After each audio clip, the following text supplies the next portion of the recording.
an unlikely event that we do not remove Ruto by this year or before 2027 August, then as a strategy, we must remove him through the ballot. But I feel so sad because we feel so helpless in the face of people who are killing us, and people who will not stop killing us, people who are stealing our taxes, people who are taking advantage of the majority of Kenyans, those who are weak and vulnerable.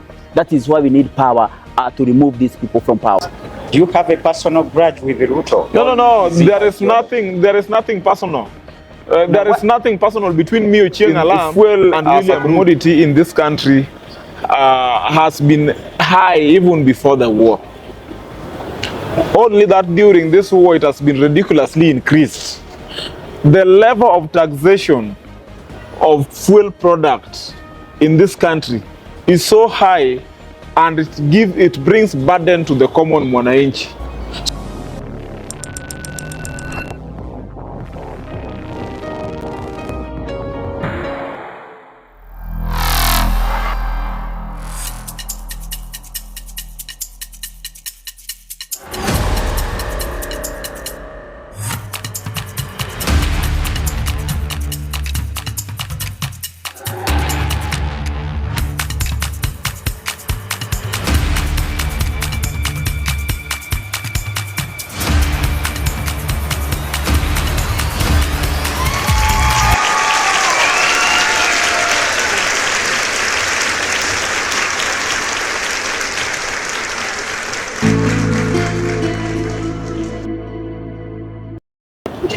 Yes, welcome to yet edition of GenZ Live. It's been a while since we last met, and I think last time we were with this guy, it was a massive show, and a lot has transpired really since we haven't been giving the information. And some of the things that are transpiring.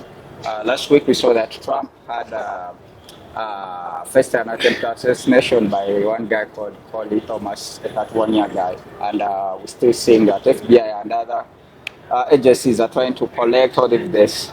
Today, probably he'll be paraded into the court. We saw that in Mali, one Sadio guy, that is the Minister of Defense, was bombed and succumbed to death with one of his wife and two grandkids. In South Africa, the xenophobic attacks are still raging on, and what we are seeing, some of the African nationals like the Ghana, the Nigerians are also facing this threat. Though we saw in one of back in the days, like Malema came out and said this shouldn't happen to Africa. The Africans should never fight Africans. Speaking about Malema, the guy was a test, but he's still challenging that. Let's see how it will evolve and sort of that. So in Kenya, what we are seeing is the fuel prices. They are still high there. The government brought in, came in with an intervention with its policies and sort of that the directive that the suppliers should at least sell at minimal prices. And what we saw last week was the raging, the fury of the people who came up on the street, huge in numbers, challenging and saying enough is enough. We can't live in a situation like this. So today, I'm glad that we are having some of the comrades and sort of that have actually came out, and today I'm glad to introduce to you one of the guy. You can speak to the people. Yeah, my name's Julius Kimani. Yeah. I'm a human rights defender. Yeah. Very passionate about justice and change in this country. Yeah. So we are the guys you are talking about. We are the ones who came out during the fuel price protests. Yeah. And yeah, we are here. We're still pushing on. Okay. Yeah. Thank you. Welcome to the show. Thank you. You can introduce yourself to the... Sante Barak. Thank you once more for inviting me here on your show. My name is Elisha Ochieng Alam. Yeah. I'm the current national coordinator of the revolutionary GenZ movement, an active patriotic Kenyan who is also passionate about fighting for justice. Okay. Yes. Everyone would wonder what made you go to the street last week. Because one thing, this is an issue that's going to affect a lot of things economically, especially the Kenyan households.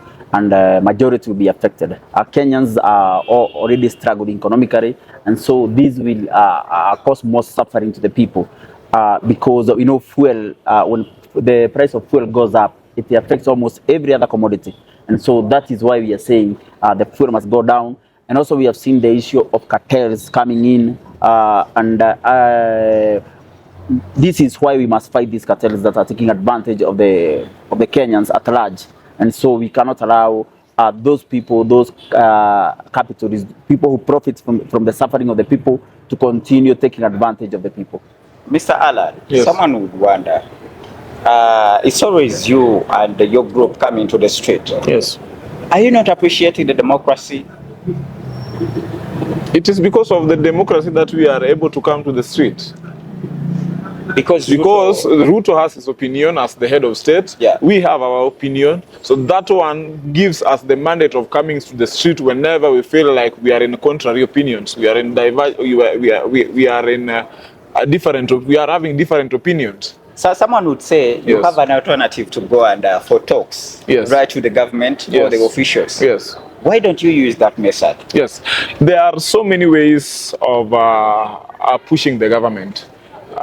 Some among them are the ones you have mentioned, and there are those people who are doing that. We have our team members who have written petitions. We have the Law Society of Kenya who have presented the petition to both to the parliament and even to the courts to stop that increase of fuel.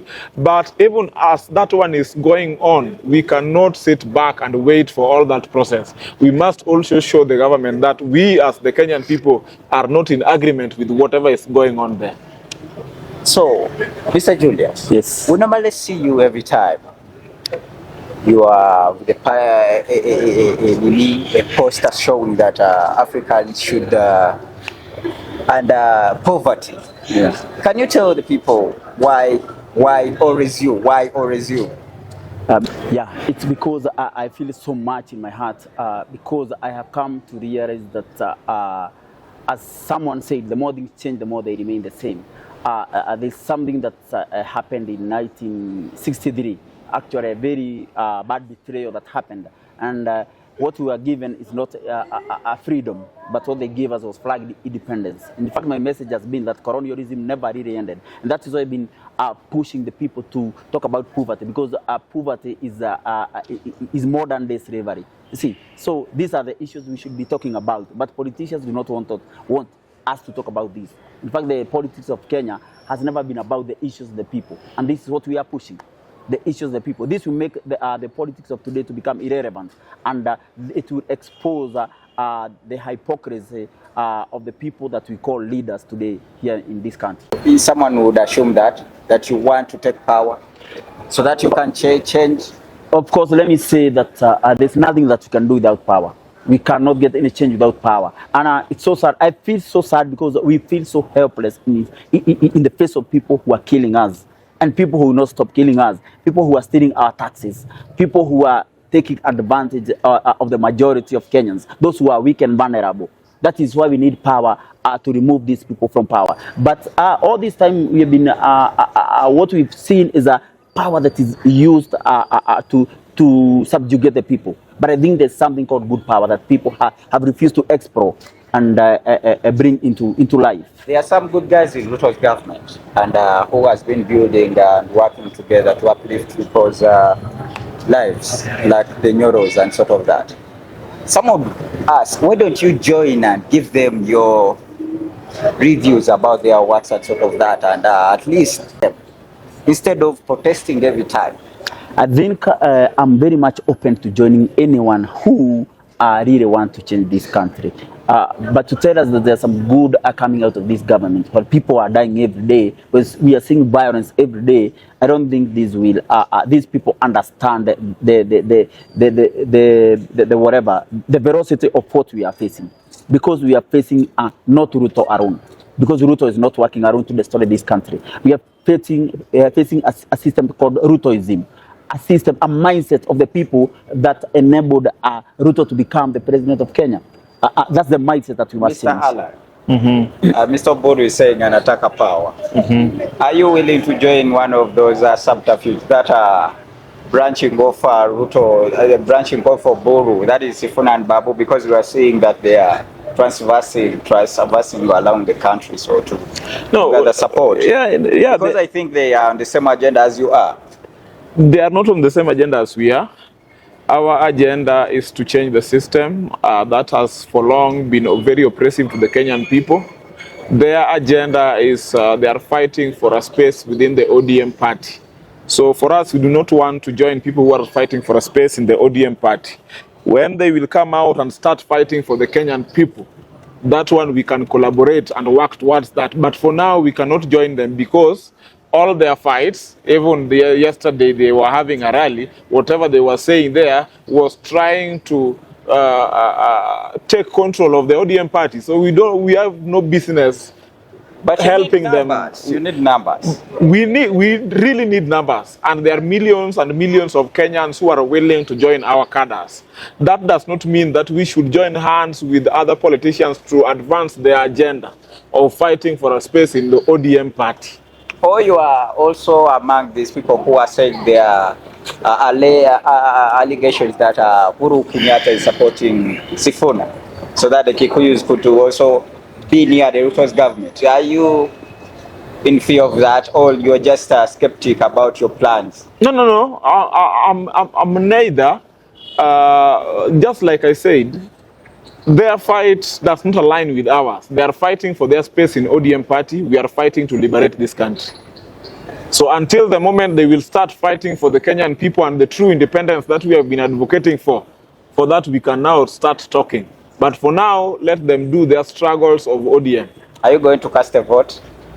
Of course, yes. When time comes, and we have been trying to rally the young people that in an unlikely event that we do not remove Ruto by this year or before 2027 August, then as a strategy, we must remove him through the ballot. And here the question comes, who are you supporting? Who will be your candidate? As it stands right now, I don't think I support anybody. Because if these people are serious and they really feel and they are angry about the destruction that Ruto is doing to this country, they should have come together. United. Yeah, my guy. No. I cannot vote for such kind of people. These are the same people who were in the government the other day, but when they were thrown out of power, then they started fighting the government. That is not how we get change. We cannot expect those people who have destroyed this country to be the same people to come up with solutions. We need new minds. We need fresh minds. We need fresh ideas. They need new minds. They need new strategies are here. Everyone is trying to see how they will get into power and at least try to change people's lives in this context. So, Mr. Alan. Yes. What is your agenda in all this, and what is your strategy to see that the fuel goes down? Because what we are seeing, the war is only in ceasefire, but something might really go on and the fuel. Yeah, that Iran war is not part of our struggles about fuel here. Fuel as a commodity in this country has been high even before the war. Only that during this war it has been ridiculously increased. The level of taxation of fuel products in this country is so high, and it brings burden to the common mwananchi. So if you ask me what is my strategy, now number one strategy is William Ruto must go, so that we can have people who are willing to reduce the fuel prices and ease the burden on the Kenyan people. It doesn't matter how it's going to go, but our number one strategy, we are going to push through the streets and mobilize enough numbers who will help us to kick out William Ruto. It's a sad reality, but true that there have been a lot of attempts, but still failure to achieve that. Yes. Do you think there are people there who are convinced by your message to join you as like the numbers that we saw back in the day? Yes. Because let's conquer with one thing. Mm-hmm. Like we saw Kenya coming together in the conquering of Ruto, but you were capped. Mm-hmm. Are there other new strategies rather than the ones that we saw? Yeah, the strategy we didn't have any strategy last time. Right now we are advancing in strategy. The last time the Kenyans came to the street, it was only driven by rage and hunger. Right now, we are bringing Kenyans to the street with a strategy with a clear message of the purpose of coming out to the street. Unlike last time, where we ended up having a lot of people in town doing nothing, just doing selfies and TikTok. This time, we are planning ourselves, advancing with more good strategies which are going to help us to remove William Ruto. I understand that there have been attempts which you say have failed. Those attempts succeeded in different things. Remember, even that protest, which some people say failed, was able to bring down the finance bill. It was also able to bring down some of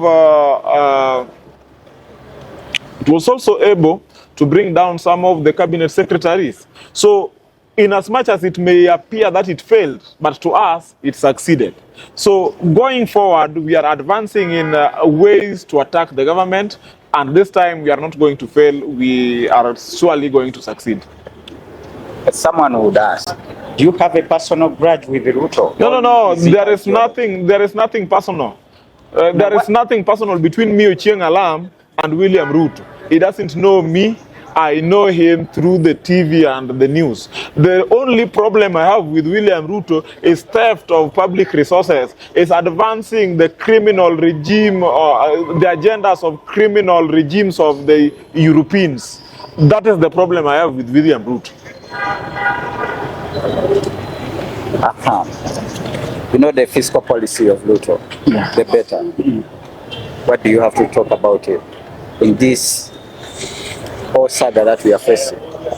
I think it's whether it's working or not, I don't know.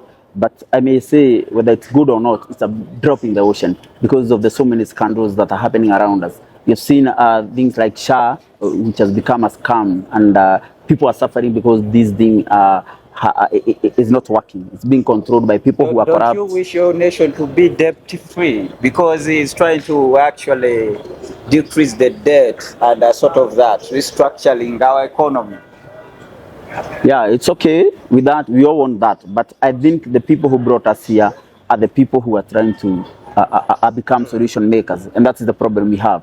And so, of recent, we've seen a lot of that is transpiring that the rural areas of Kenya where Garissa and we've seen a lot of people and violence happening there. Some are actually lost lives. What do you have to talk about it? Okay, I feel sad about that, and I think it's something that should be of concern to every Kenyan who is alive today, because these things are always increase in intensity when we are nearing elections, and I'm very afraid it may be a tactic, maybe to steal the election or to put fear into the people so that they will be able to maybe rig the election and cling to power, and because maybe people will, the election will be contested and all that, and people will refuse to accept the results. So it's very, very concerning, and we should talk about it. Because we have started, like yesterday, I don't know, or the day before yesterday, 7 people were killed in Saikuru, that is in Kitui, by Somali bandits. And it's also these people are Kenyans, they should be protected. The constitution says that everybody has got a whatever a right to live. Every Kenyan, no matter who they are, no matter where they come from. That's true. So this is something that should concern everyone. And why is the government unable to stop this kind of violence? Why is the government unable to protect its people? A question to the minister: why the government has failed to protect its people? We're about to close. Mr. Julius, what are your closing remarks? So what I would say is that the nation is not heading in the right direction, and I think time has come for us to address the deep issues, the many issues that the nation has refused to address, because I think these problems are coming up because we have been postponing issues, postponing injustice, so many injustices, and when we refuse to address them, they become a problem. That's why the nation is exploding. And the nation is exploding, as you say. Mr. Alan, final remarks. Yeah, my final remarks is that to the young people of Kenya, it is your time to come out and make sure that you kick out this government. So,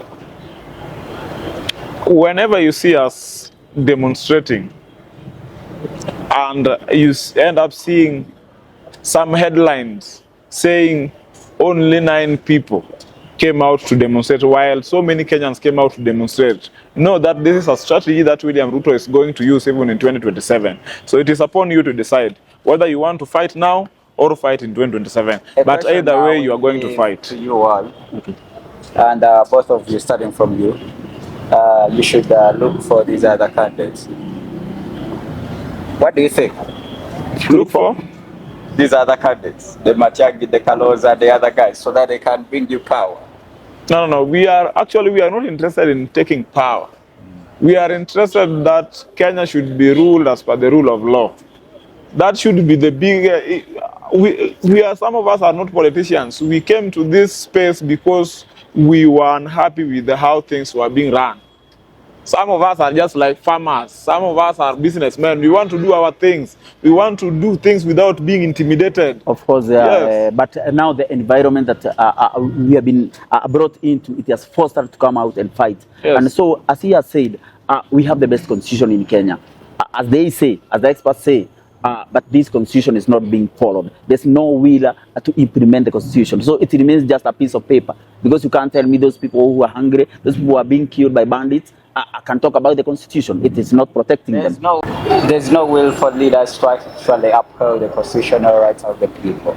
And in that context, we shall say that it's been a good and we are pleased that you've been watching us. You can actually reach out to our comment section there, put in what you're thinking about this and ideas. We appreciate it. Thank you another time. Thank you so much.